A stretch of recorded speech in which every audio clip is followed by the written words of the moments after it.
Welcome to the Survivor Fans Podcast. I'm Joanne. And I'm Stacy. We're here with Ryan from Survivor Heroes versus Healers versus Hustlers. Well, congratulations on making it to the final three, Ryan. Oh, thank you. That's very nice of you. I appreciate that. Tell us how you were chosen to be on Survivor. Yeah, so I think I played 2 times before this, and one night I was studying for a test in the middle of the summer in July, and I was done studying for that day, and I took out my laptop and, sent in a video, 3-minute video. It was just me talking straight to the camera, and I didn't hear anything until October. And then, I got called. They said that they liked my tape and that, they'd like to know more about me. So I sent in an additional tape, and, it just went from there. Went to casting finals. That went well, and then I was informed down the line that I'd be on the show, and then, did the show. It was insane. It was crazy. So how did you prepare once you found out you were going to be on?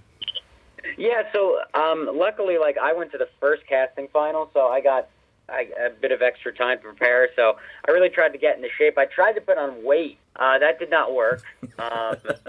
But, yeah, I made a good effort. My metabolism, I think, is just so fast that, whatever I put on, it's just not going to work. So I started the game at 122. But, yeah, I went swimming. I went running every day. I was lifting weights. I was doing anagrams, and it's funny because during that one anagram challenge, I don't think I would have won it, but I didn't even get to the anagram because I couldn't balance over those beams with the wheelbarrow. So all that work was just for naught. But yeah, everybody does stuff to prepare, and you just can't prepare for the starvation. That's something you can't prepare for, and that's probably what affected me the most out there. What was the most difficult question you were asked at the final tribal?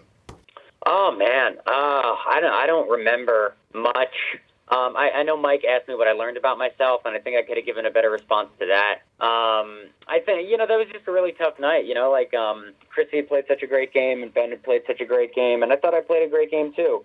But it was a tough night. The jury, was rough on all of us, and it was a long night. It was over 3 hours. But as terms to a specific question, I don't necessarily remember any specific thing that anybody said. If there had been a tie between Ben and Chrissy and you had the deciding vote, who would you have voted for to win? Ben. Okay. Yeah, I would have voted for Ben. I thought Ben played the best game out of anybody, let alone the people that made it to the final 5 or 4.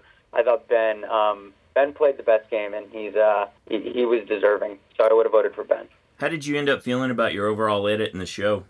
I thought I was just happy to be on the show. The game and the show were 2 different things.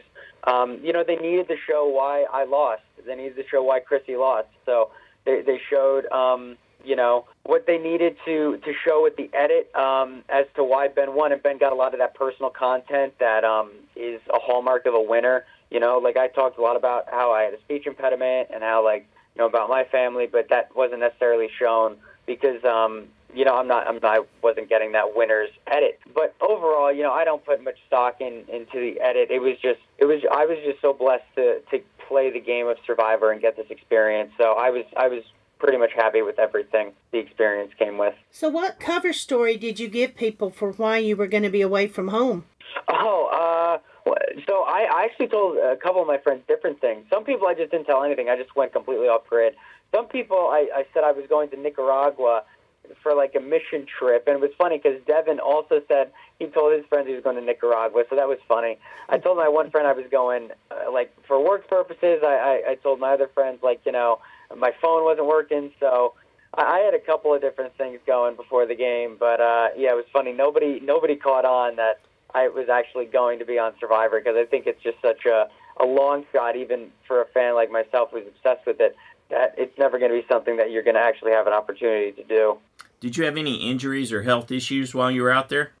Yeah, I broke my toe on Soko. On the Yellow Tribe, I was walking at the camp, and I had these kind of sandal things on that were washed up, on the beach. The healers put them at their camp, so I had those on. And I was walking to a confessional, and I stubbed my toe against this tree stump, and I broke it. And I knew I broke it, and it killed me. It was throbbing the entire game. And so I go to medical, and they were like, well, it's clearly broken, so we could either pull you from the game or we could wrap it. I was like, let's wrap it. So, I get home, And I go to the doctor's like, yeah, like, it's broken in 2 places, and just stay off your feet for a while. That's what they said. And I was like, yeah, okay, because I broke it like a month ago at that point.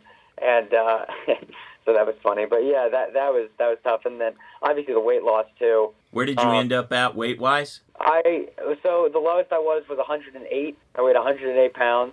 That's when I got to Ponderosa. That's what I clocked in at. So yeah, that was tough. And the big question, why can we see your heartbeat through your chest like that? Yeah, I don't know. I think I just have I don't know. I'm a thin guy. I'm a little guy, and I was emaciated, and Survivor's real. So it shows, and it was very tangible right there. It was shocking to me, though, to see that. You never want to see yourself, like, struggling like that or in any sense. But, yeah, that was shocking to me. Jeff pointed it out at a couple of challenges, and, yeah, I was really hungry out there, but everybody is. So I think it just it was more accentuated on myself. So what's it been like watching it play out with your family? Yeah, so it's been great. All the responses has been fun. Everybody's been supporting me. It's just, every Wednesday, or really like Tuesday, it actually starts. I just got really nervous, and that the show was going to be on, like, what are they going to show?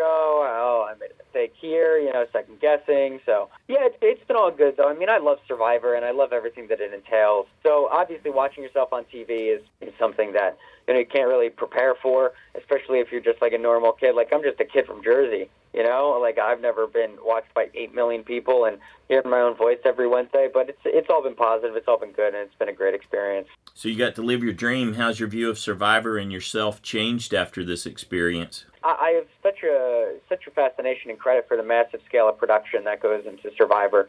You walk into these challenges and you see this sea and wall of cameras that are pointed at you, and how elaborate these challenges are, from the art department to the design of buffs.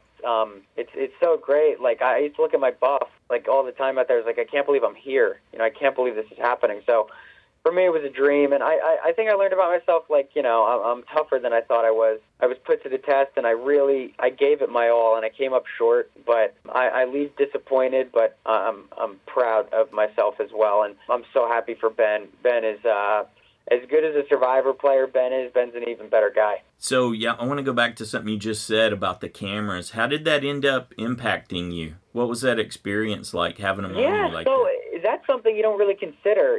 Like, you have a camera on you 24/7. So honestly, like, I was tentative. Like if I ever grabbed the machete, like, there would be, like, a camera zooming in, and like I knew, like, if, like, I wasn't able to open something or did something on camp that was, like, clumsy, that would be aired, and everything's on camera. So honestly, you do kind of get used to it, but at the same time, you never get used to it because it's second nature. But it's still so strange of a situation. So yeah, it's interesting. You have cameras on you all the time. So it was very nice at the end of the game. It's like, oh my God, I don't have a camera following me anymore, which is a big relief.